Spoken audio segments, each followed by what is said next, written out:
Pembacaan Alkitab kita hari ini dari kitab Kejadian 46. Yakub pindah ke Mesir.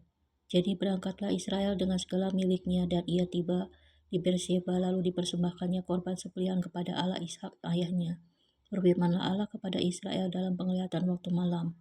Yakub, Yakub, sahutnya, ya Tuhan. Lalu firman-Nya, akulah Allah, Allah ayahmu, janganlah takut pergi ke Mesir, sebab aku akan membuat engkau menjadi bangsa yang besar di sana. Aku sendiri akan menyertai engkau pergi ke Mesir dan tentulah aku juga akan membawa engkau kembali. Dan tangan Yusuflah yang akan mengatupkan kelopak matamu nanti.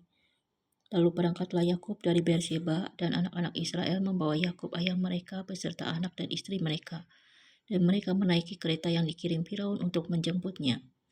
Mereka membawa juga ternaknya dan harta bendanya yang telah diperoleh mereka di tanah Kanaan. Lalu tibalah mereka di Mesir, yakni Yakub dan seluruh keturunannya bersama-sama dengan dia, anak-anak dan cucu-cucunya laki-laki dan perempuan, seluruh keturunannya dibawanya lah ke Mesir. Inilah nama-nama Bani Israel yang datang ke Mesir, yakni Yakub beserta keturunannya. Anak sulung Yakub ialah Ruben, anak-anak Ruben ialah Henok, Palu, Hesron dan Karmi. Anak-anak Simeon ialah Yemuel, Yamin, Ohad, Yakin dan Zohar serta Saul, anak seorang perempuan Kanaan. Anak-anak Lewi ialah Gerson, Kehat dan Merari. Anak-anak Yehuda ialah Onan, Sela, Peres dan Serah, tetapi dan Onan mati di tanah Kanaan. Dan anak-anak Peres ialah Hesron dan Hamul. Anak-anak Isakar ialah Tola, Pua, Ayub dan Simron. Anak-anak Sebulun ialah Seret, Elon dan Yahleel. Itulah keturunan Lea yang melahirkan bagi Yakub di Padan Aram. Anak-anak lelaki serta Dina juga anaknya yang perempuan, jadi seluruhnya laki-laki dan perempuan berjumlah 33 jiwa. Anak-anak Gad ialah Simeon, Hagi, Syuni, Esbon, Eri, Arodi, dan Areli. Anak-anak Asyir ialah Yimna, Iswa, Iswi, dan Beria. Serah ialah saudara perempuan mereka dan anak-anak Beria ialah Heber dan Malkiel.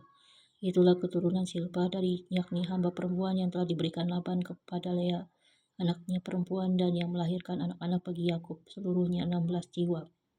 Anak-anak Rahel istri Yakub ialah Yusuf dan Benyamin.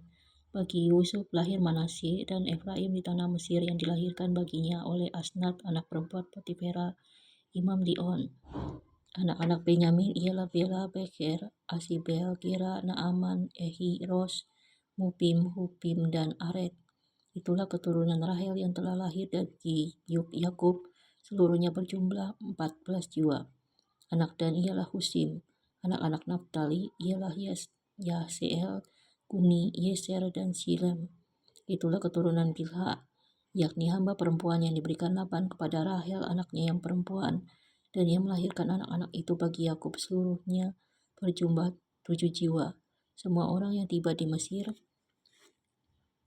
bersama-sama dengan Yakub, yakni anak-anak kandungnya dengan tidak terhitung istri anak-anaknya, seluruhnya berjumlah 66 jiwa. Anak-anak Yusuf yang lahir baginya di Mesir ada 2 orang, jadi keluarga Yakub yang tiba di Mesir seluruhnya berjumlah 70 jiwa. Yakub menyuruh Yehuda berjalan lebih dahulu mendapatkan Yusuf supaya Yusuf datang ke Gosyen menemui ayahnya. Sementara itu sampailah mereka ke tanah Gosyen. Lalu Yusuf memasang keretanya dan pergi ke Gosyen mendapatkan Israel ayahnya. Ketika ia bertemu dengan dia, dipeluknya lah leher ayahnya dan lama menangis pada bahunya. Berkatalah Israel kepada Yusuf, sekarang bolehlah aku mati setelah aku melihat mukamu dan mengetahui bahwa engkau masih hidup. Kemudian berkatalah Yusuf kepada saudara-saudaranya dan kepada keluarga ayahnya itu, aku mau menghadap Firaun dan memberitahukan kepadanya, saudara-saudaraku dan keluarga ayahku yang tinggal di tanah Kanaan telah datang kepadaku.